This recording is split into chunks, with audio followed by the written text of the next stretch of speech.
Good morning, শুভ সকাল। আগামীকাল দোল। আমি সকল বন্ধুদের কাছে অনুরোধ যে দোলযাত্রাটা খুব হাসি মুখে আনন্দ করবেন, কিন্তু এটা যেন কোনো ঝামেলার বস্তু না হয়ে যায়। আর মুসলমানদেরও এখন রোজার মাস চলছে, তারা তাদের ধর্ম পালন করবে। ভারতবর্ষে এটা ঐতিহ্য। আমার বন্ধুদের কাছে আমি বিনীত নিবেদন, দোলে কোনো অশান্তি করবেন না, কোনো জাতিকে ছোট করবেন না, কোনো ধর্মকে ছোট করবেন না। যে যার ধর্ম, আনন্দ সবার, ভারতবর্ষ সবার, আমরা সবাই ভারতবাসী, যে যার ধর্ম পালন করবে, এটাই আমাদের ঐতিহ্য।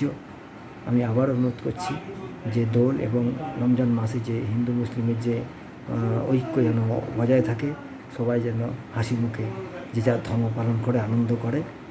কোনো আনন্দটাকে কেন্দ্র করে কোনো দুঃখের যেন ঘটনা না ঘটে, কোনো মর্মান্তিক যেন ঘটনা ঘটে, তারা সেরকম ধর্ম আচরণ করবেন না। যে যার মতো আনন্দ করুন, ভালো থাকুন, এটাই আমার অনুরোধ। ভালো থাকুন সকলে।